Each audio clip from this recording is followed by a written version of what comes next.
Good morning, Acadiana.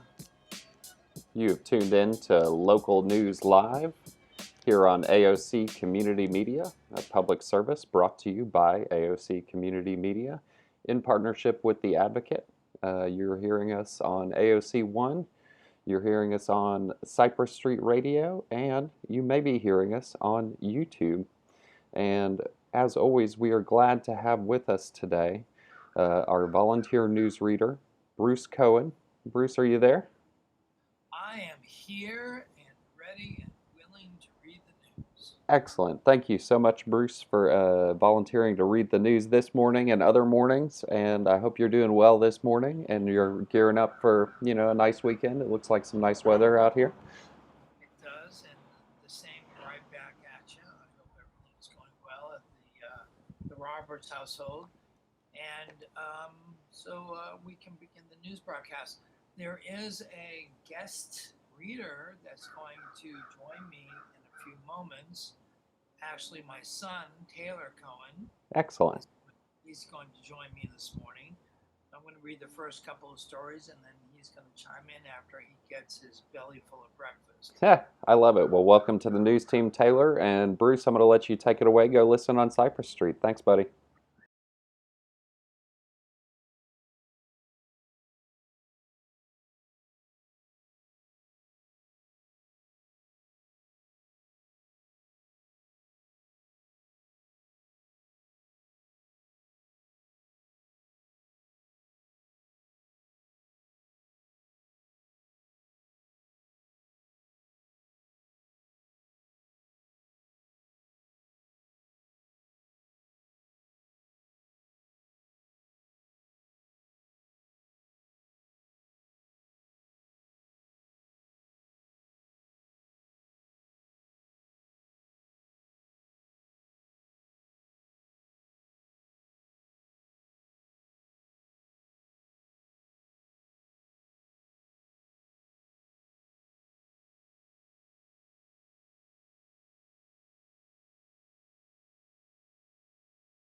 Online every day, Edward said Thursday, so this is available and achievable. We feel very comfortable about phase one.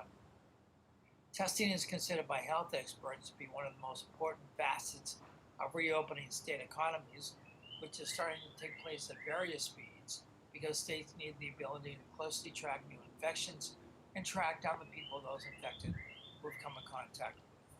And while Edwards signaled that the state would have enough testing to begin the first phase of reopening in May, he also said the phase reopening could be thwarted if testing stalls. If we're going to be successful, we're going to have to do more testing, he said. Last month, as Louisiana experienced the fastest growth rate in the world of new coronavirus cases, according to research by the University of Louisiana at Lafayette economist Gary Wagner, and all hands on deck attitude by health leaders across the state helped ramp up testing here. Dr. Alex Bilio, Assistant Secretary of the state's Office of Public Health, said health systems began establishing drive-through testing sites. Louisiana landed some of the nation's first federally supported sites, and the state health department fanned out to deliver tests to far-flung parishes. I think we got out a little bit ahead, Billio said. Now we're seeing everybody catch up, and it's going to be hard to maintain that status and say we're number one when much larger states are developing more capacity. But I think while we were earlier, we saw a crisis, we acted quickly, and we acted together.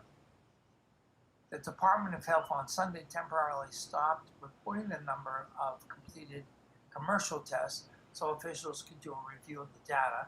But before that, the governor regularly touted the fact that Louisiana was at or near the top of the list of the U.S. states in the number of tests per capita. In the week ending April 19th, the day before the Department of Health halted its reopening or reporting, Louisiana was reporting on an average about 9% of new tests coming back positive, according to data compiled by Jeff Asher, a crime analyst who tracks trends for the New Orleans City Council and other clients. Harvard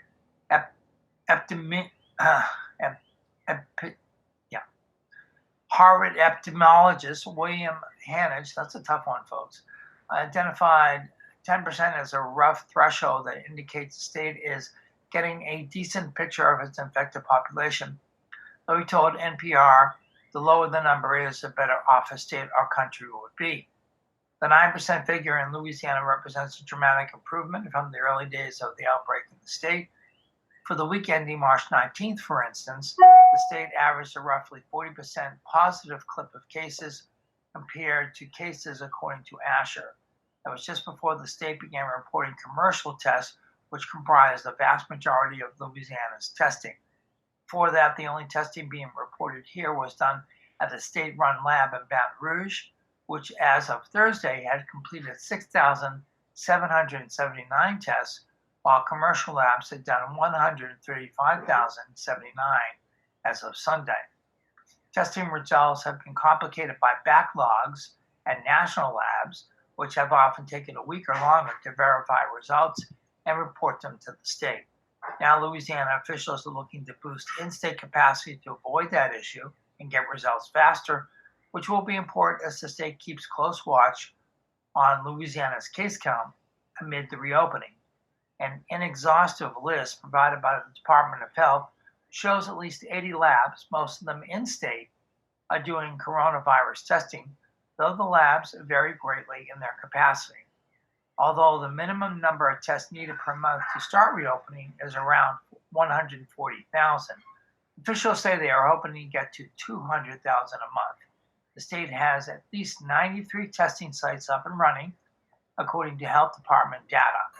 Bilio said Deborah Bricks, the White House coronavirus response coordinator, told state leaders this week they should begin coordinating testing across their states, developing hub and spoke models.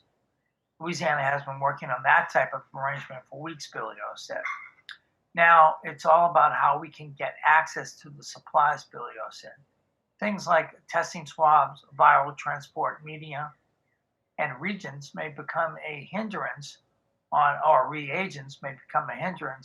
the state's ability to ramp up as fast as Bilio would like, though the state is having varying levels of success. Much in the same way states have struggled to land personal protective gear and ventilators, a bottleneck has emerged across the U.S. with testing supplies. Edwards said the state is looking to buy up those supplies, and some are being manufactured in the state. For instance, G.E. Ghali, chancellor of LSU Health Sciences Center in Shreveport, said his school is 3D printing testing swabs and can produce close to 1,000 per day. The school is also venturing into rural parishes from North Louisiana to complete tests for places that have few options. We're very close to having enough testing, Ghali said, of the state as a whole to begin the reopening. White House guidance released this week recommends states set up screening and testing sites for the symptomatic and people determined to have come into contact with those who tested positive, as well as set up surveillance testing. It also recommends hospitals have robust testing systems in place for at-risk health workers. Washington Medical Center CEO Warner Thomas, on a conference call with reporters, said the health system is testing every patient that comes into the hospital at its in-house lab, and it is often using tests that can get results in 15 minutes. He added the system will work with the governor on ways Washington can help do mobile testing in hotspots of the state to help slow the spread of the virus as the economy reopens. We understand we need to keep ramping testing up, and we're doing that to the best of our ability, he said. Turning to more coronavirus news, the mayors seek flexibility in reopening businesses. Lafayette leaders asked Edwards to allow local decisions by Claire Taylor. The 6 mayors in Lafayette Parish are asking Governor John Bel Edwards to allow them some flexibility in reopening businesses closed since March because of the coronavirus. Lafayette Mayor President Josh Guillory at a news conference on Thursday said he and other mayors in the parish sent a letter to Edwards asking the local leaders to be allowed to decide when to reopen businesses in areas of the state where the impact of COVID-19 hasn't been as significant as others, such as New Orleans. If there is any way for you to issue declarations moving forward that allow for flexibility and local response in parishes like ours, we would greatly appreciate it, the letter states. We are prepared to undertake the responsibility of ensuring that the reopening of our local economy takes place in a thoughtful and safe manner. The mayors, Guillory said, hope the governor allows local officials to tailor their reopening plans for their communities. He acknowledged the social distancing and other precautions against exposure to the virus might continue. On April 17th, Guillory announced a Safe Shop initiative in which businesses not specifically prohibited from opening under Edwards' coronavirus executive order, but not deemed essential businesses either, could reopen under social distancing guidelines and other safety requirements. Governor's office said the Lafayette Parish initiative was in compliance with the state orders. Governor's statewide stay-at-home order is set to expire May 1st. Edwards had cautioned that all businesses won't be allowed to reopen immediately, but will open in phases and with safety requirements such as distance between people and the use of masks. Phase 1, Edwards said Thursday, is a gradual easing of current restrictions with robust testing and contact tracing. It's not as if we're going to go back to where we were when the pandemic hit, he said. It appears cases of COVID-19 are flattening in the state, Edwards said, and the daily reported new deaths have plateaued as well. Lafayette Parish, for the 6th consecutive day on Thursday, had no new deaths attributed to COVID-19. The increase in new confirmed cases in the parish also appears to have hit a plateau. With that good news, Guillory and other leaders are anxious to get businesses opened, workers employed, and taxes generated to run government. Between the coronavirus business closures and the prior of oil plummeting, the past 6 weeks have left many businesses and governments in a financial crisis, including Lafayette Consolidated Government. Last week in Lafayette Parish, 4,988 people applied for unemployment, up from 4,091 the previous week. Jamie Angel, LCG Chief Communications Officer, said, total unemployment claims in the parish since the coronavirus crisis began, he said, are about 23,900. Officials are anticipating a 35% decrease in sales in Lafayette Parish in coming months, including a hit of $10 million to the city's general operating fund. The city and parish councils on Tuesday, at the request of the Guillory administration, took steps to refinance bonds to cut interest costs and set in motion the process to sell new bonds to help operate LCG amid the financial crisis. Jobless claims swell in Lafayette Parish by Adam Daigle, Acadiana Business Editor.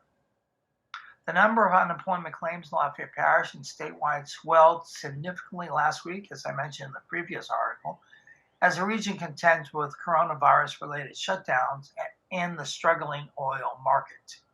State Workforce Commission data shows 4,988 claims were filed in Lafayette Parish the week ending April 18th, up from the 4,091 filed the week prior, and the third highest amount in the 5 weeks since the statewide stay-at-home orders were issued.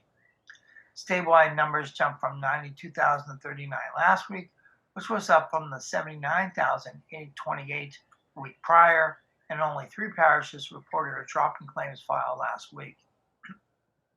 The 8-parish Acadiana region had 11,596 claims filed last week, up from the 9,332 filed the week prior. Economic officials remain hopeful Governor John Bel Edwards will begin to reopen the economy on May 1st, said Greg Gothrow, President and CEO of the Lafayette Economic Development Authority. We pray that our prediction of 25% unemployment rate is never realized, but we know many people are being laid off and are hurting, he said. We believe the most will be in April and into May. We certainly believe we'll be open for business more in May or completely in May, as long as people practice safety first. That's important for people to understand. How many of those claims were from the oil and gas industry won't be known until later, Gothrow noted, when the total jobs will be broken down by sector. The industry took a hit Monday when a benchmark U.S. crude oil fell $55.90, or more than 300%, to settle at negative 37.63 a barrel. That was after Halliburton laid off 36 workers at the Broussard facility on April 14th permanently and will close the office there, according to a letter sent to the Louisiana Workforce Commission under the Worker Adjustment and Retraining Notification Act. There are a lot of people, Gothrow said. The bottom line is we don't know until we know next week. We anticipate it being a significant percentage. Acadia and St. Landry parishes have had the biggest jumps in claims filed from the week prior. Claims in Acadia Parish jumped 37% from 665 to 915, while St. Landry's total rose 34% from 1,071 to 1,437, data shows. Edwards is planning a Monday announcement for what restrictions will be rescinded when the stay-at-home mandate expires. I believe the next quarter will be better, Gothrow said, but it depends on the others. The federal government has pumped so much money into the economy, there has to be a positive effect. And let's look at our first PSA for this morning. AOC teams up with the United Way of Acadiana for Learn United. The United Way of Acadiana has teamed up with the AOC and other local groups who Learn United, bridging the digital gap to provide educational resources for households that don't have internet but do have a television. We're looking for teachers and others who could offer something of educational value to send in content to air that will enrich the lives of other children staying home all day. To submit content for Learning United, you can visit www.unitedwayofacadiana.org/learn-united. That's unitedwayofacadiana.org/learn-united.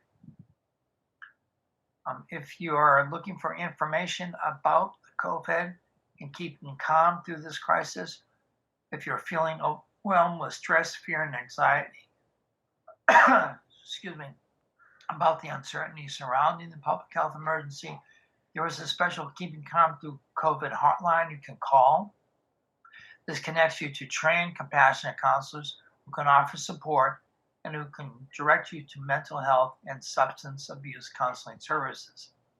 Trained counselors are available 24/7.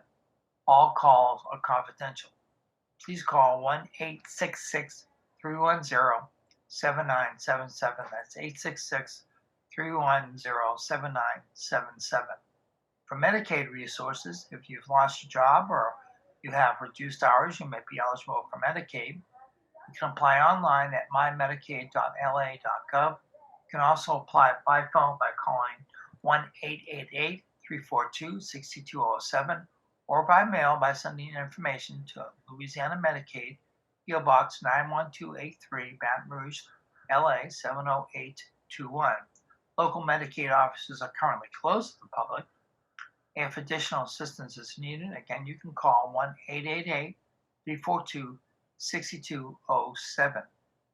For the latest COVID-19 updates and information, please visit www.311lafayette.services.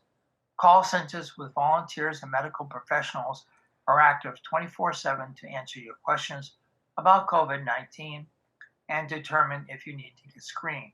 You may also call 311 and press option 2 if you're a business owner, employee, or looking for a job to get information about applying for small business recovery loans, apply for unemployment benefits, and related programs. Again, you can contact this information by going to www.311lafayette.services.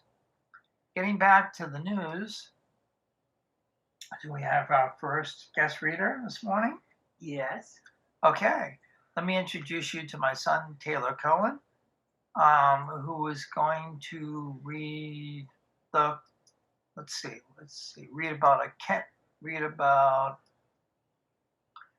LA Senate President tested positive for virus. So just talking to the computer? Yeah. Can you see right here? Yeah, Yeah. can we switch? Okay. Louisiana Senate President tested positive for virus. Cortez says case was mild and has passed. By Will Centel, sorry. Senate President Paige Cortez said Thursday that he tested positive for the novel coronavirus last month, had a mild case, and is healthy today. Cortez, a Lafayette Republican, also said he was pronounced well several days before the legislature met briefly on March 31st. I was under no obligation to tell anyone, he said, but today I concluded I had a moral obligation. Cortez, 58, informed senators of his bout on Thursday morning. Most of them have texted me and said, I am so glad you came out. And thank you for sharing. I know you are not under any obligation to share it, he said. The legislature began its 2020 regular session March 9th. It adjourned temporarily about 1 week later because of the spread of the virus and came back on March 31st for a session that lasted only a few hours and included social distancing practices in both chambers. When lawmakers will resume business is unclear, but it may be early May. Cortez said he began feeling bad around March 19th, 3 days after lawmakers stopped business the first time and tested positive for COVID-19, the illness caused by the virus, on March 20th and self-quarantined then. He said he had a fever and some body aches and felt uncomfortable for about 48 hours. Cortez said he also notified his wife and 2 others he had been around when he started noticing symptoms, and he said his wife self-quarantined for 14 days. I did have it and it wasn't a very harsh virus for me, Cortez said, but it is not going to minimize how harsh it can be on other people, especially those with underlying health concerns. He said he was not hospitalized and took vitamin C and Tylenol. It really was a little headache and a little fever, he said. He said by March 28th he was told he was healthy and could no longer transmit the virus. Connie DeLeo, infection prevention specialist at Baton Rouge General Medical Center, said Thursday that based on the timeline provided by Cortez, he followed guidelines spelled out by the Federal Centers for Disease Control and Prevention. Governor John Bel Edwards said Wednesday he will announce Monday modifications to his stay-at-home order set to expire on April 30th. Exactly what that will mean is unclear. Cortez said the governor on Wednesday was very non-committal in his talk with the Senate leader and House Speaker Clay Schexnayder R. Gonzalez. I think his wish is to open up by May 1st, but he wants to watch the numbers closely, Cortez said. He said the governor noted that state lawmakers are essential workers and about 300 confirmations will die if the Senate fails to act on them by adjournment June 1st. Crafting a new $30 billion operating budget is another priority, but the Senate leader noted the new spending document has to be in place by July 1st. 1 or more special sessions are expected because of the legislative shutdown.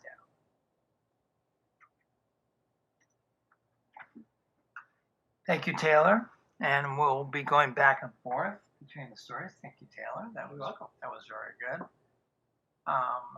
Let's continue with a non-related coronavirus story.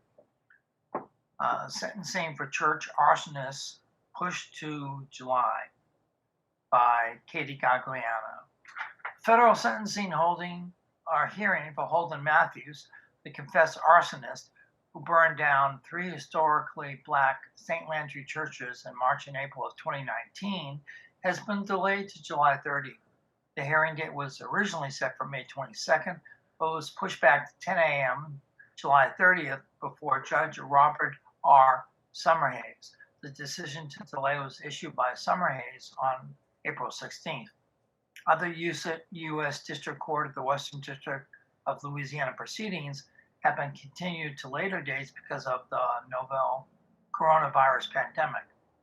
In various orders, Chief Judge S. Maurice Hicks Jr. Delayed all civil and criminal jury trials through July 1st and authorized many other businesses, including sentencing hearings, to move to video teleconferencing or phone conferencing if the business cannot be delayed, or if all parties are willing to forego an in-person proceeding. In February, Matthews pleaded guilty to 4 of the 6 federal charges and all 6 of his state charges. In exchange for his plea change, federal prosecutors agreed to drop the 2 remaining charges against Matthews. Prosecutors intend for his federal sentence to run concurrent to any state sentence Matthew receives, Assistant U.S. Attorney John Luke Walker said in February. Federal court, Matthews pleaded guilty to 3 counts of intentional damage to religious property, a hate crime under the 1996 Church Arson Prevention Act, and 1 more count of using fire to commit a felony. In state court, Matthews pleaded guilty to 3 state hate crime charges, 2 counts of simple arson of a religious building, and a count of aggravated arson of a religious building. Matthews' state sentencing date remains May 26, according to the St. Landry Parish Clerk of Court's office. Matthews' 10-day arson spree destroyed St. Mary Baptist Church in Port Barre, Greater Union Baptist Church in Opelousas, and Mount Pleasant Baptist Church in Opelousas. Matthews, the 22-year-old son of a St. Landry Parish sheriff's deputy, was arrested after physical evidence, video surveillance, and social media posts linked him to the crimes. In his federal plea agreement, Matthews said he committed the crimes to raise his profile as a black metal musician and emulate bass player Varg Vikernes of the band Mayhem, and other Norwegian black metal artists accused of a string of church fires in the 1990s. At the February hearing, Summerhays said Matthews acknowledged in his plea agreement that he received the positive reaction from the Facebook post and messages he shared with other black metal enthusiasts about the church fires, and was further emboldened to continue his arson spree. All right, now we turn to another PSA. Free lunches will be served daily at 11 a.m. at the Robo-Show Center, located at 1919 Aries Landry Road. The Robo-Show Recreation Center is open for to-go lunches. Only a limited number of lunches will be available for pickup for individuals who find themselves suddenly and at no fault of their own unemployed or underemployed due to the COVID-19 crisis. Lunches will be served again today starting at 11 a.m. Lunches will be served from Walk-On Sports Bistro, compliments of Drew Brees and the Brees Dream Foundation. These lunches are on a first come, first served basis. Thanks to the Lafayette Fire Department for helping to distribute meals and Lafayette Police Department for helping with traffic and security. The Robo-Show Recreation Center is located at 1919 Aries Landry Road. And just to make sure, I would call over there to confirm that the lunch giveaways are still happening. Let's see, in Lita, individuals whose hours are being reduced at work or have been laid off from employment may qualify for unemployment insurance benefits. If you're attempting to apply for unemployment insurance and are not able to access an existing online account or need help resetting your password, call Lafayette's Acadiana Workforce Solutions Office at 337-262-5601. That's 337-262-5601. Due to high call volume, some calls may not be answered immediately. You can call again at a later time or contact one of Louisiana's other local offices for assistance. That online service is www.laworks.net/downloads/WFD/AJC_contacts.pdf.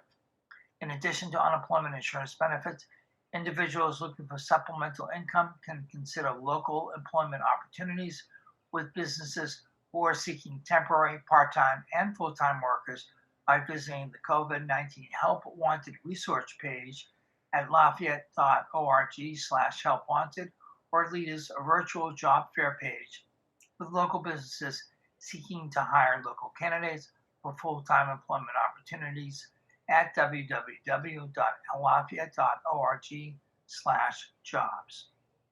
Okay, and now we're going to go to our half-hour break where we do our Today in History.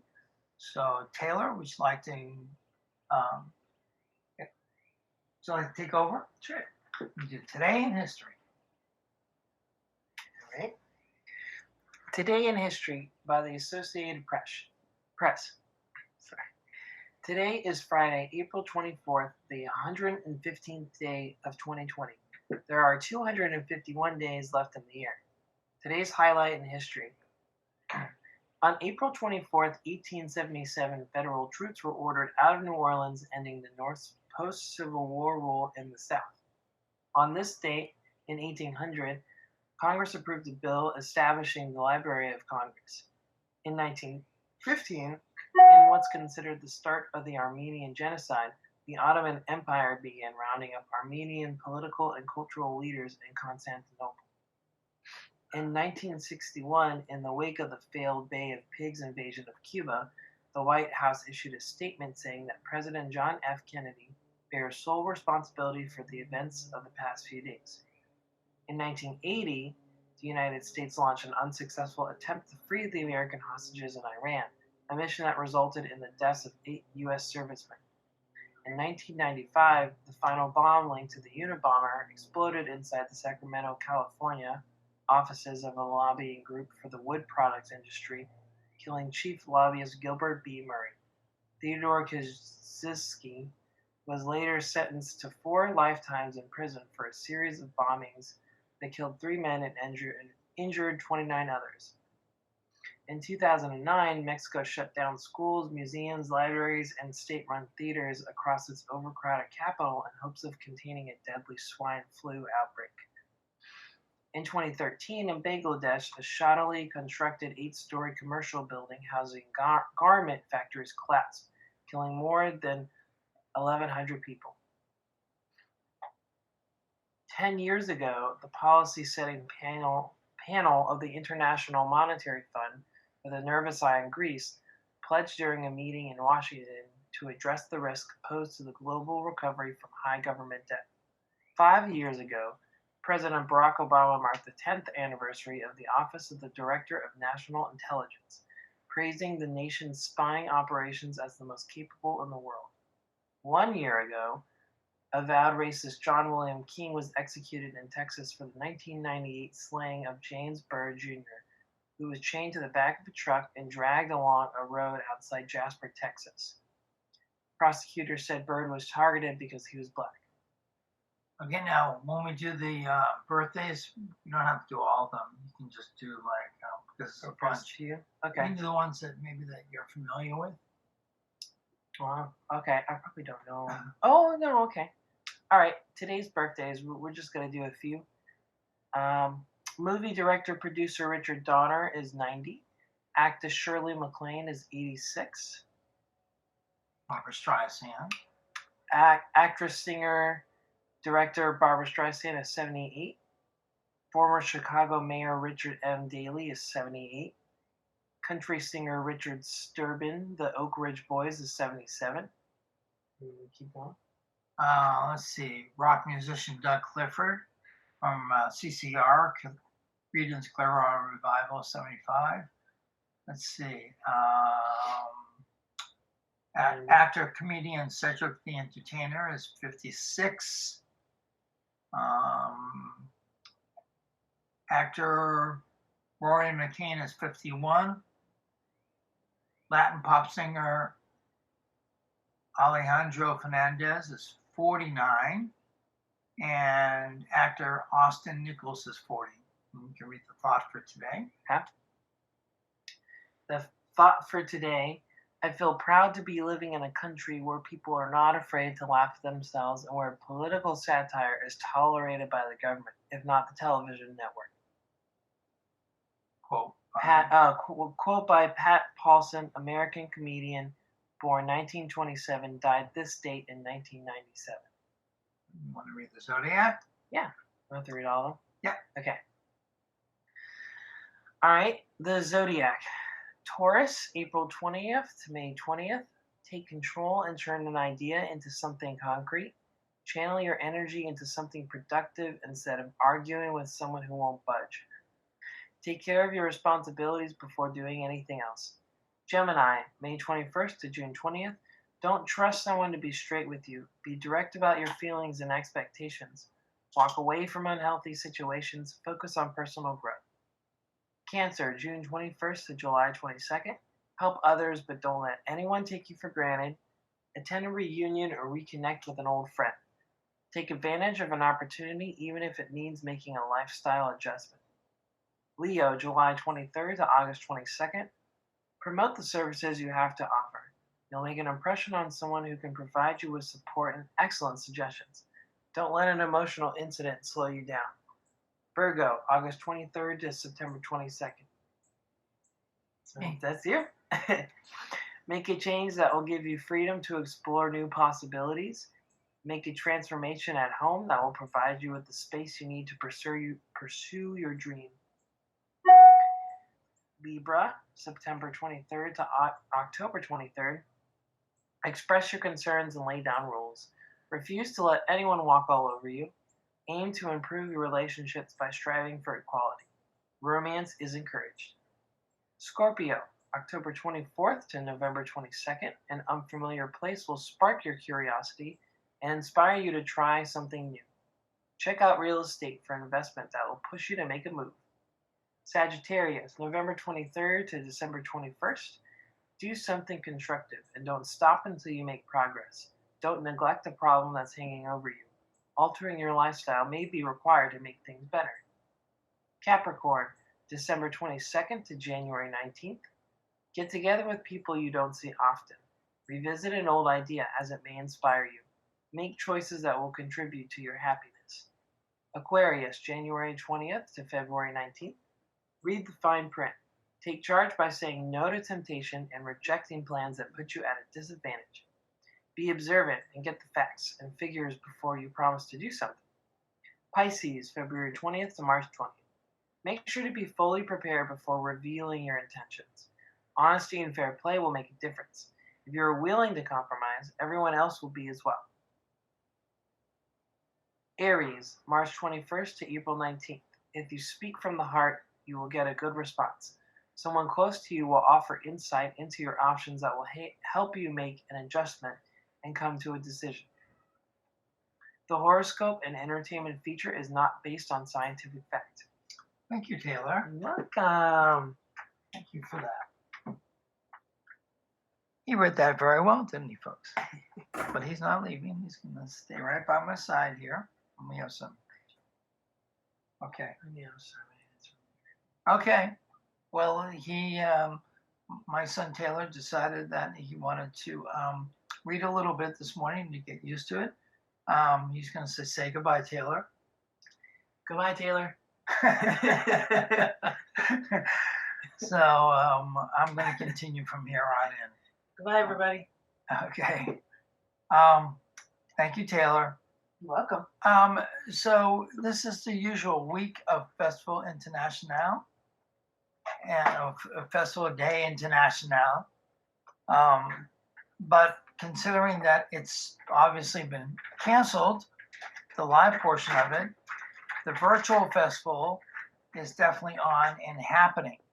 So let me go through this pretty quick and explain to you as a public service everything that's going on, but you'll be able to tune in to their Facebook Live page, go to Festival Day International .org or through AOC.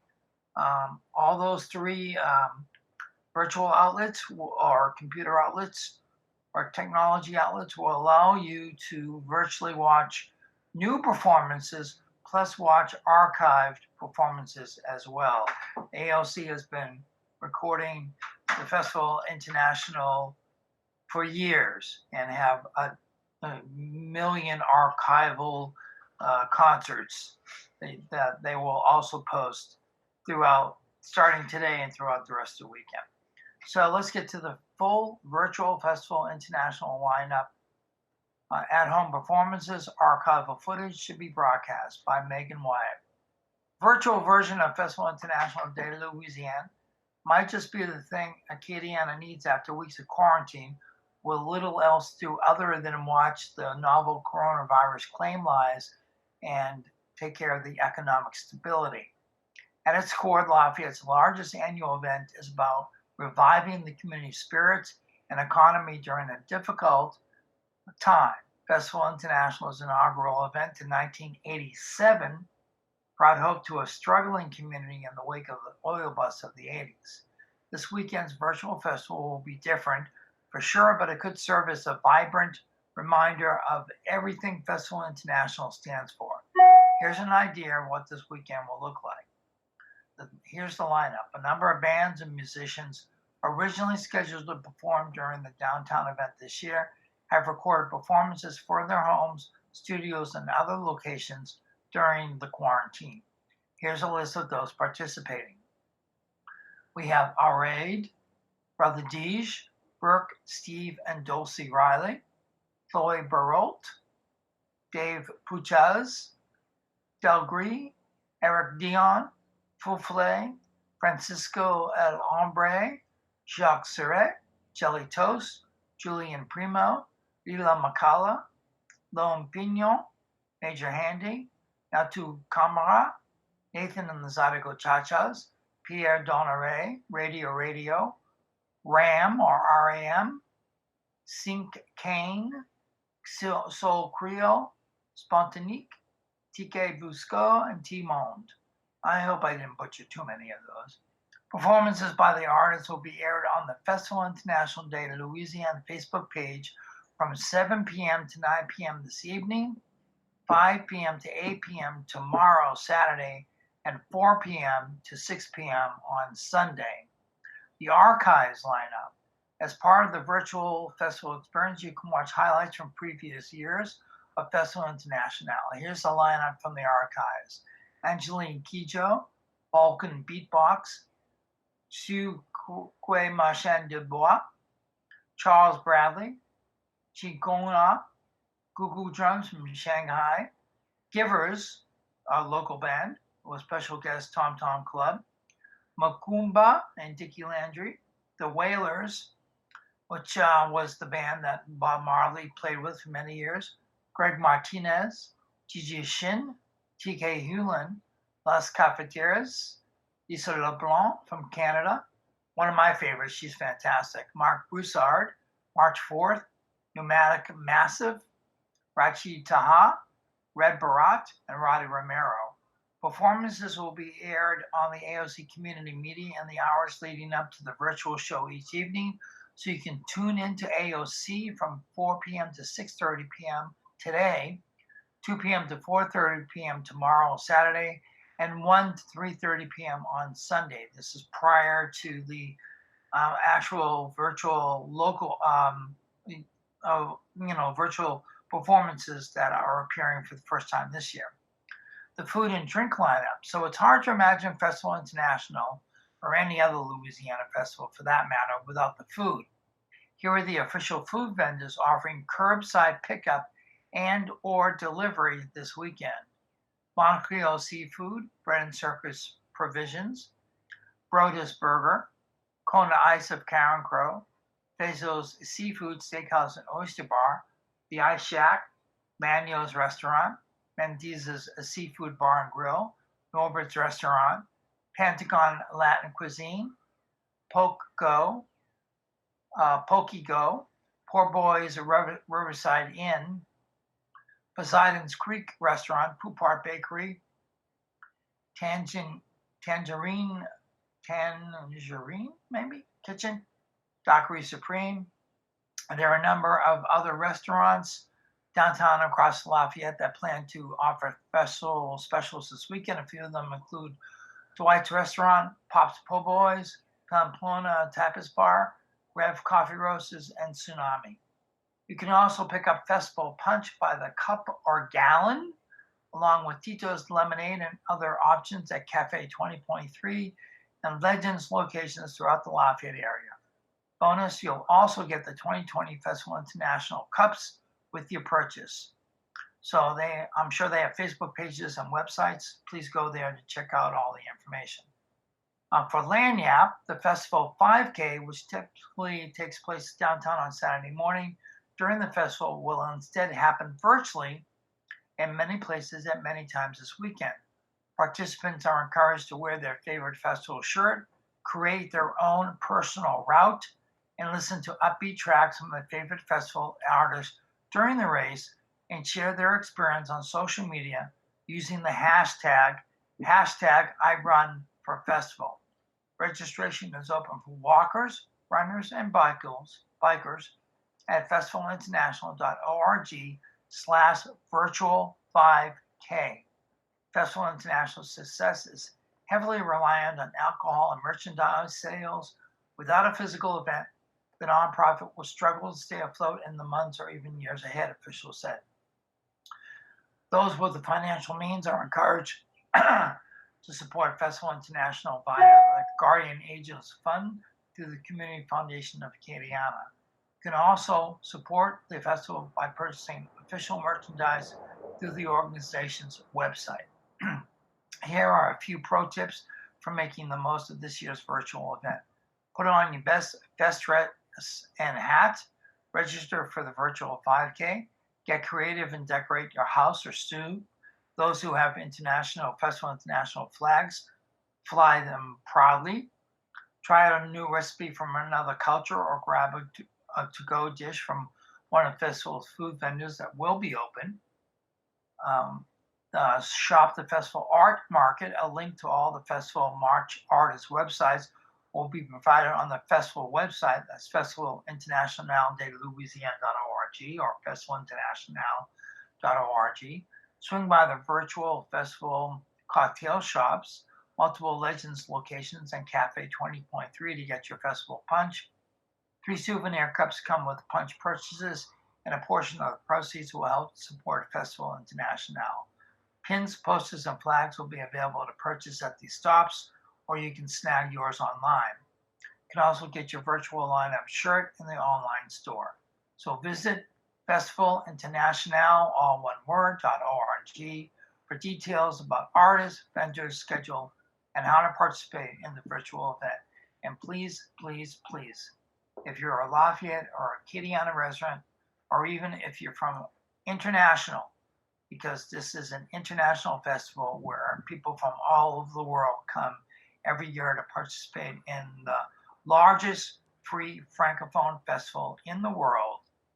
Please, please, please participate so that this festival can continue going on in the many, many more years to come. We thank you for your support. Because I've been a part, I usually volunteer every year. Volunteers is what makes the festival happen. But this year, we can volunteer by participating virtually. So please do that. Starting today and going through the weekend. All right, so getting back to some stories here. Let's go here. Proposal would knock down New Orleans hotels' top floors. Remember, the Hard Rock Hotel had a collapse a few months back. So the story is about the Hard Rock developers say bodies can be retrieved by July with Jeff Adelson. A demolition firm working for the developers of the partially collapsed Hard Rock Hotel in New Orleans says it can retrieve bodies trapped in the rubble and bring the precarious upper stories of the building down by July.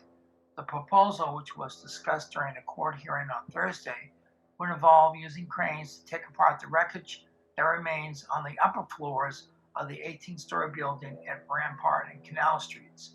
New conflicts were also exposed Thursday over security around the Hard Rock site, with city officials saying the decision by the developers to cut back funding for deputies and lighting around the building has led to multiple intrusions over the past month. The hearing comes amid tensions between 1031 Canal Street Development LLC, the consortium that was building the Hard Rock, and the city over the long delays in bringing down the building, which has stood nearly untouched since its upper stories collapsed during construction more than 6 months ago. The collapse killed 3 workers. The bodies of 2 of those victims are still entombed in the rubble. Thursday's hearing, held before Civil District Court Judge Kern Reese via Zoom, was a step in the code enforcement process the city is starting to force the developers to take action on the site. Reese ruled the firm has until Monday to submit a response to city questions about its new demolition plan, and city officials would have until Wednesday to decide whether to give it the green light. If an agreement isn't reached by then, Reese said he will decide whether the city can force the developers to pay $5 million bonds required as part of a previous code enforcement judgment. Multiple demolition plans for the Hard Rock have been proposed since its initial collapse in October, and the urgency of reaching a resolution is growing as hurricane season approaches. I just want to again reiterate how incredibly important timing is here, and the time considerations we discuss are paramount, we said. Developers have thought to move forward with a conventional demolition, which would take the wreckage apart piece by piece, while the city has said such a plan would be more dangerous than a controlled implosion. The city has been skeptical of plans for a conventional demolition, raising concerns about both the time such a plan would take to carry out the risk to the demolition workers. A previous proposal, eventually rejected by 1031 Canal's insurance company, would have taken until December to completely clear the site and would have required first shoring up the building to make sure workers were safe. Developers' current plan aims to cut that timeline and reduce those risks by doing much of the work from cranes. If feasible, it is not clear why such a plan was not considered earlier in the process. The new proposal outlined on Thursday would include picking apart the wreckage and dropping it within the footprint of the site, said Jeremy Fry, a project manager with Marcel Wrecking. The plan will call for demolishing 2 historic buildings on the same block to clear the way for demolition, Fry said. Demolition would occur in multiple phases. First, crews would work to remove a crane that removes dangling off of the building after being knocked down by a controlled implosion shortly after the collapse, Fry said. That process would take about 5 days, he said. Crews would then clear debris near the remains of the victims still inside the building so they can be retrieved by search and rescue teams. A process that would take about 30 days from the time the crane was removed, Fry said. Then attention would turn to the upper stories of the building, which are the most unstable, Fry said. That wreckage will be picked apart and dropped onto the more sturdy 8th floor or elsewhere on the site, he said. The process will be complete by mid-July, he said. Crews would then remove the rest of the structure except its foundation, he said. City Attorney Suni LaBouffe raised skeptical questions about whether the firms involved would have the resources or ability to carry out the plan. Ultimately, the plans would have to be approved by the city and the engineers it has hired as consultants to review them. The city would like to see the remains of those workers in that building returned to their families, LaBouffe said. The city is mainly requesting the demolition occur in a manner that is safe. Still, there remains conflicts between the developers and the city. LaBouffe noted during the hearing that the number of deputies the developers are paying to provide security at the site has dropped from 5 to 2, and they have stopped funding fuel for lights around the building. Excuse me, that resulted in intrusions into the building, she said. City spokesman Bo Tidwell confirmed there have been instances of people getting into the site, but said for security reasons he cannot elaborate. We strongly suggest the developers work with the city on the issue. I certainly would urge you to be cooperative, and security is a substantial consideration, and we don't want anything untoward to occur in that structure, Reed said during the hearing. And now it's almost 9:55, close to that. I have one more story to read, and then our audio version on the TV stations will end, and as of right now, and you can continue to listen. I just have a few more stories to read for you this morning. It being Friday, I'd like to get all the stories out of the way because we won't be back till Monday to read the news to you again. But I do want to announce that we are still broadcasting live at our Cypress Street Radio streaming service at Cypress Street Radio. Just go to Cypress Street Radio, bring the page up, and you'll see where you can click on to listen to the audio live. And also on our YouTube channel at AOC Community Media. So please join me there. As of right now, we're cut off from the television stations, and they're going on with their usual broadcasts. So let me continue with an article from KATC, not necessarily from the Advocate, but something that I wasn't in the paper today that I did want to mention. Iconic Lafayette restaurant closed indefinitely after major fire damage. Iconic Lafayette restaurant closed indefinitely. I just repeated that. So Mel's Diner on Johnson Street in Lafayette will be closed for the foreseeable future after a fire left a major damage inside the restaurant. Mel's reopened for a takeout service today, and video evidence shows the fire was an accident. All of our employees are safe. Nobody was in the building. That's our main concern, said Keith Bond.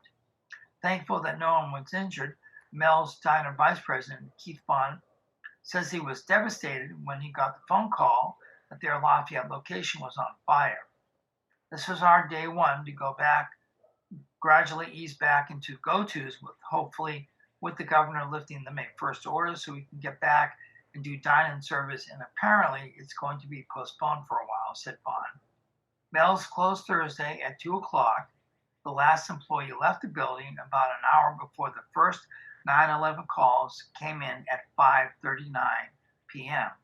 According to the fire department, video evidence shows a fire starting in a malfunctioning appliance. The fire did start in the kitchen area. Seems like the fire started on one of the griddles instead used for cooking. It has substantial damage on the inside, unfortunately, but the good thing is we were able to get on scene within 5 minutes and put the fire out in 10 to 15 minutes, says Bond. Bond says although reopening to regular dine-in business will take a little longer now, he's optimistic to get back to normal. It's not a devastating loss. The building is still here, which is excited and happy to get back at it, and it's certainly a setback. So everybody's here to help, so we're just happy about that. So we'll see what happens tomorrow when we regroup, says Bond. Okay, turning on to the Advocate News. Nearly half of veterans' home residents test positive by Gordon Russell. Nearly half of the remaining residents of the Southeast Louisiana Veterans Home have tested positive for the coronavirus, which has now killed more than 1 of every 6 residents of the nursing home and the deadliest such cluster seen in the state since the pandemic started. So far, 24 deaths have been attributed to the virus in the reserve home, which held around 150 veterans when the outbreak began, according to Brandy Patrick, a spokeswoman for the State Department of Veteran Affairs, which runs the facility. In the past months alone, there have been 43 deaths, though just over half of them were attributed to the virus. St. John the Baptist Parish coroner, Christy Montague, has said it's possible that some of those who died in the nursing home early in the outbreak could have in fact had the virus. New evidence shows the virus was affecting Americans earlier than previously thought. There are now just 96 residents left, 5 of whom are hospitalized with COVID-19. Of the 91 still in their home, 47 have tested negative for the coronavirus, 34 have tested positive, and 6 have inconclusive test results. 4 others tested positive earlier in the pandemic, but are now considered recovered, Patrick said. The massive spread of the virus in the home has been agonizing for those with relatives inside. All I can tell you is that my dad was negative. Hopefully he stays that way, said Connie Bourgeois, whose father, Sidney Haydell, 95, lives in the home. I have been really worried and I thought about taking him out, but it would be hard for me to take care of him. And I know if he did get sick, they could treat him there. The facility has been on lockdown for more than a month, with visits prohibited and contact limited to phone calls and video conferencing. We just miss him, said Bourgeois, who talks to her dad on the phone almost every day. He is lucid but legally blind and has trouble walking, she said.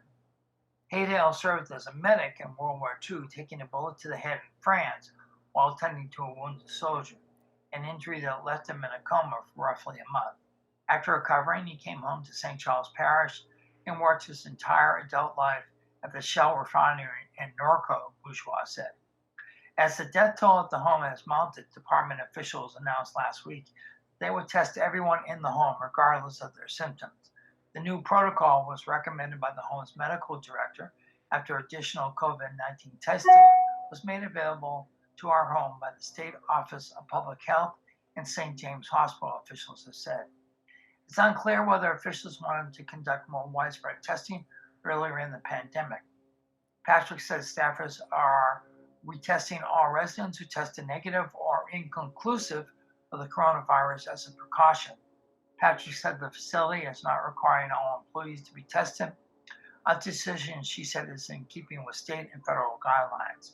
If employees are symptomatic, they are stopped at the point of entry of the facility through our regular screening process and directed to see their personal physician and or get tested at a public site, she said. So far, 18 staffers have tested positive since the pandemic began, Patrick said. 7 of them are out sick, while 11 have recovered and are back at work. Bourgeois said the staff of the facility has been good with patients and their relatives. I think they're doing the best they can, she said. It's really hard for them. They've been really great about calling and giving us updates. Nursing homes have been a major nexus of coronavirus deaths in Louisiana and across the United States. About 1/3 of the 1,540 deaths attributed to COVID-19 in the state so far have been taking place in nursing homes and senior facilities, according to officials with the Louisiana Department of Health. The outbreak at the Southeast Louisiana Veterans Home has been the deadliest so far, followed by a cluster at the Lambeth House Retirement Complex in upstate New Orleans, where at least 18 have died. The cluster of deaths partly explains why St. John the Baptist Parish, where the Veterans Home is located, has had one of the highest per capita death rates from coronavirus of any U.S. county, with the 40% of the parish's death to date involved residents of the Veterans Home. State officials to date have not been able to provide information showing how many people die at the Veterans Home in a typical month, but in the 5 weeks preceding March 23rd, 8 residents died compared to 43 in the month since. Baton Rouge researchers look to sepsis for virus warnings by Andrew Gallo. Physicians and researchers at Our Lady of the Lake Regional Medical Center are launching a new study that they hope will help to determine which coronavirus patients have the most serious and life-threatening cases. Dr. Bud O'Neill, the Baton Rouge Hospital's medical director of research, has spent years studying calls for signs that a patient has sepsis, meaning an infection in their body has triggered an immune response that can inflict damage on all bodily systems and lead to death. Most of the time, bacterial infections trigger sepsis, but O'Neill believes that Our Lady of the Lake's sickest coronavirus patients have sepsis not from bacteria, but from the viral pathogen that causes the virus. Knowing early on whether a coronavirus patient is at high risk for sepsis could be a game changer in making sure those patients immediately receive aggressive treatment before they begin to deteriorate. We can identify those patients who are at a higher risk and admit them to the hospital versus those who are at lowest risk and send them home, said O'Neill, who is also a critical care and lung specialist and LSU Health Sciences Center professor who's been treating intensive care coronavirus patients. Early recognition of patients who are going to be especially sick from sepsis combined with coronavirus could help hospitals as they face potential shortages of beds, ventilators, and personal protective equipment. So far, O'Neill and his team have enrolled 280 patients in their pilot study, and most of them are suspected coronavirus patients. Researchers will use technology from a California-based company, Cytovale Incorporated, to analyze their blood and to look closely at their white blood cells. They've been using Cytovale's technology to research sepsis since 2014. The squishier someone's white blood cells appear, the more likely they are to have a severe infection, O'Neill said. White blood cells are normally firm, but they can change properties when they become activated to fight infections. Patients with highly deformable white blood cells say they're more likely to be sicker, longer stays in the hospital, longer stays in the ICU to have sepsis. O'Neill said the results of the blood test analyzing white blood cells can have a rapid turnaround time, taking just 10 minutes in a lab. The tests are not meant to find the underlying reason why someone has sepsis or the type of pathogen that caused it, but rather to show whether somebody's body is trying to fight it. Normally, confirming a sepsis diagnosis would require a few days to grow blood cultures. That lag in suspecting that a patient has sepsis but not knowing for sure can be costly. Treating sepsis requires an aggressive and immediate response. Patients who are highly suspected of having it are usually admitted to the ICU and treated with antibiotics, O'Neill said. But other conditions, like cancer, inflammatory diseases, heart conditions, can also mimic sepsis, he said. And if physicians treat a patient for sepsis who does not actually have it, those treatments can cause long-term damage. Our Lady of the Lakes sepsis research is still in its early stages and cannot yet be used for treatment decisions, O'Neill said. He said they're nearing the start of a study for approval from the U.S. Food and Drug Administration. The FDA could potentially give the researchers an emergency use authorization amid the pandemic to start using the test to identify the most at-risk coronavirus patients for sepsis. Eventually, O'Neill said they hope to gain full FDA approval for sepsis testing and other emergency room patients as well. LSU Research receives $10.8 million grant to develop pollution reporting tools. Let's go to sports, since we haven't been able to report on sports too much lately because of the pandemic shutdown of pretty much every sporting event in the world. But here is a sports story that I'm sure all LSU fans and South Louisiana football fans are happy to hear about. Chosen number 1, LSU quarterback Joe Burrow is taken number 1 overall by the nearby team that needs him, the Cincinnati Bengals, by Brooks Cubana. From Ohio, George Burrow descended to Louisiana. To Ohio, he has returned. The Cincinnati Bengals used the number 1 pick in the NFL draft to make official what we've all presumed for months. The Heisman Trophy LSU quarterback is going back home. And the NFL draft the first phase of the NFL draft was last night. Burrow reflected on the moment inside his boyhood home in the Plains, Ohio, wearing a white t-shirt with his 740 area code, staring into a self-built broadcast station during a social distancing approved interview with ESPN. I wanted to get something to represent my area, my hometown, he said, the first pro player picked amid the coronavirus pandemic. I just want to show as much appreciation for this area as I can. Nothing was prying Burrow away from the Bengals. Even when the Miami Dolphins offered multiple trade options, ESPN's Adam Schefter reported the Bengals weren't budging. The Dolphins instead picked Alabama quarterback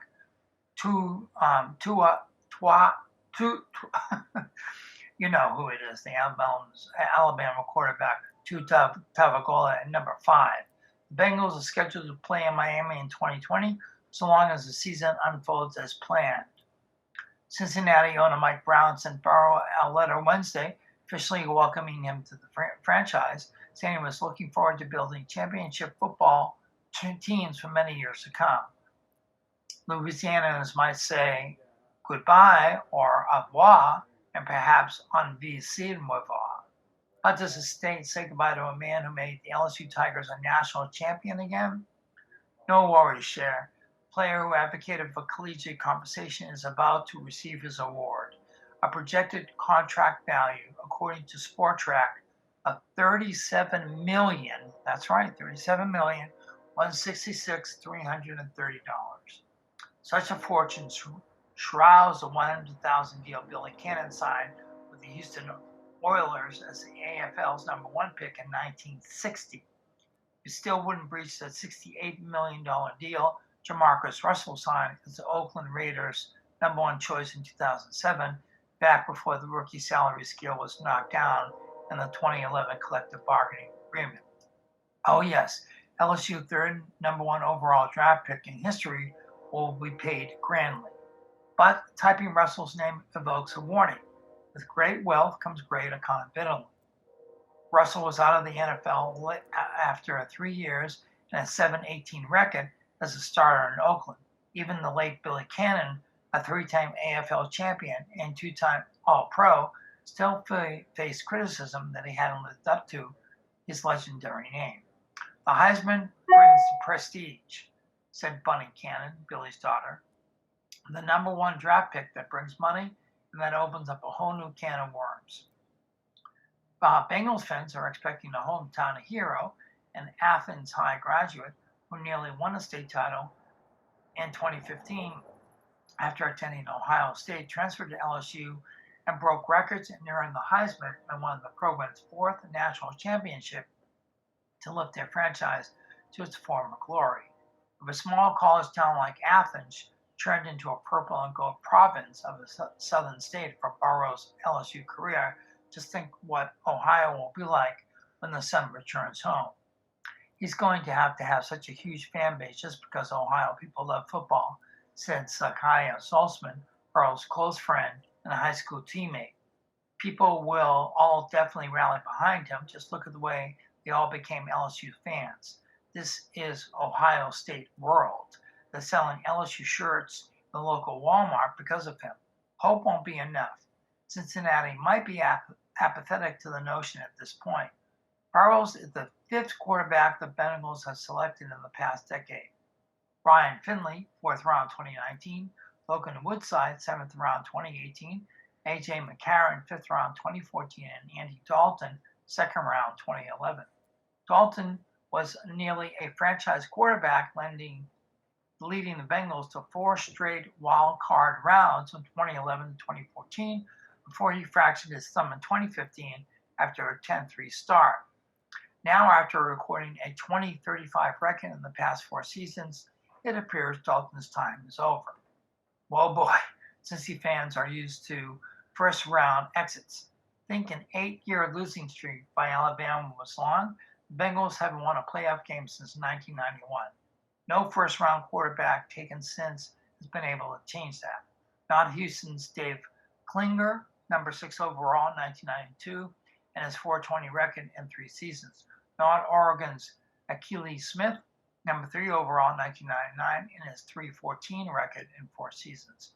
Not even Southern Cal's Carson Palmer, the last Heisman Trophy quarterback the Bengals drafted number 1 overall, who from 2004 to 2010 couldn't leave the franchise past the Pittsburgh Steelers in 2005 and the New York Jets in 2009 and the postseasons. No of the 37 quarterbacks the Cincinnati Bengals have drafted in the Super Bowl era. Locals hope Burrow takes after Ken Anderson, 3rd round 1971, and Boomer Esiason, 2nd round 1984, the only quarterbacks to each lead the franchise to a Super Bowl appearance. Esiason, now an NFL analyst, already presented Joe Burrow with a Bengals helmet when the LSU quarterback visited the set of the NFL Today in December. I want to welcome you from one Bengal to the next Bengal, Esiason told Burrow then. Burrow received the helmet and smiled. He knows the struggles that will come with going to the NFL's worst team. He knows why the NFL, to some, stands for not for long. Green Bay Packers drafted his father, Jimmy, in the 8th round of the 1976 draft, and Jimmy played for one season before embarking on a 6-year career in the Canadian Football League. His older brother, Jamie, was cut in training camp by the New York Jets in 2002. Burrow had experienced setbacks himself, Jamie said, getting benched for Dwayne Haskins at Ohio State, struggling as a junior at LSU, magnified traits he already had. You just take it to the next level, Jimmy said. I'm sure Joe will use these things that got him to be as successful as he was this year and carry that over to the NFL. So after the draft week media circus, after the commercials and promotional videos, after the coronavirus lockdowns subside, Burrow will be right back at the start of another journey, right where those close to him said he's always thrived. All the success Joe has had maybe has erased that chip on his shoulder a bit, said Nathan White, Burrow's offensive coordinator at Athens High. But it's like, Yelp. Here's another great thing to put it right back there. One CBS Sportsline mock draft even had Hunt going as high as the number 29 overall pick to Tennessee in the first round. The highest UL player ever drafted was Charles Tillman at number 35 in the second round by Chicago in 2003, followed closely by Cecilia's Anthony Clement at number 36 to Arizona in 1998, and Crowley's Orlando Thomas, number 42 in 1995. Others mocks have Hunt going in the second round, number 62 to Minnesota, number 60 to Baltimore, number 50 to the Bears, or number 44 to Indianapolis. Furthermore, 1989 was the only draft that featured as many as 3 Cajuns in Chris Gannon in the 3rd round, Mark Hall in round 7, and Thomas King in the 8th round. Hunt missed the final 7 games of the senior season because of a sports hernia injury, which didn't allow him to participate physically in the Senior Bowl and the NFL Combine. Dotson, meanwhile, played in every game. The 6'4", 310-pound guard performed well in the East-West Shrine Bowl and earned first-time AP All-American honors, but wasn't invited to the Combine. About 75% of that East-West Shrine Bowl roster typically makes a team, Napier said. I think Kevin is in a good position. He's got lots of film. He's been a steady, consistent player, played his best ball down the stretch. He played really well in big games. I think he just happens to be an interior player from a group of 5 teams. Mock drafts have Dobson going anywhere from 3rd draft to the undrafted. Okay, well, that's, at least I got a one sports story in. And I won't read the whole story, but I'll read partly of one last story about our casinos in the state of Louisiana. The revenue is down 60% in March. Closes caused a large drop-off by Timothy Boone. Winnings by casinos in the Baton Rouge market were down by nearly 58% in March from a year ago, as mid-month closures of the state's gambling halls were imposed because of the coronavirus pandemic. The state's 15 riverboat casinos, 4 racinos, and land-based casinos brought in $97.1 million during March, a 60.6% drop from the $246.3 million the properties brought in during March 2019, according to figures released Thursday by the Louisiana Gaming Control Board. Harris land-based casino dropped by 63.9% from $29 million to $10.5 million in the same time frame. The market's 3 riverboats had a 59% decrease in revenue to $10.8 million from $26.3 million. The Amelia Bell and Amelia was down 63.3% to $1.6 million. Treasure Chest down 58.9% to $4.2 million, and Boomtown New Orleans down 57.6% to almost $5 million. And Acadiana, which is represented by the Evangelists down the racetrack, was down 49.3% to $3.1 million. And the reason why I wanted to talk a little bit about this story was that I saw this morning a headline about the mayor of Las Vegas talking about trying to reopen the casinos there in that time frame. Very interesting story. And go check it out online. There's a very interesting story about what she had to say about trying to reopen the casinos there. So that about wraps up this morning. We went a little bit longer, about 25 minutes longer. I appreciate you sticking with me on Cypress Street Radio and on community media on our YouTube station at AOC Community Media. We appreciate you tuning in. We usually do this broadcast every Monday through Friday, usually at the studios, but because of the pandemic, we've been doing our home broadcast. We appreciate you tuning in. If you're interested in doing this, hopefully once we get back to the studios, or even before we get back to the studios, you can go online to aocinc.org. Most everybody has a home studio. It's easy to set up. We have a wonderful technician, Matt Roberts, who would help you along with that. And so if you're interested, go to aocinc.org, look up the application for volunteering to read the newspaper, fill in the information. We'll get back in touch with you, and we would love for you to join us. So please, everybody, stay safe and healthy and happy. Be kind to each other. And remember, this is Festival International de Louisiana weekend. So please tune in virtually. Give whatever money you can to either take out food or buy a flag or buy a pin or whatever it takes. Watch some of the performances so we can keep the festival going for many more years to come. Thank you for listening. Have a great day.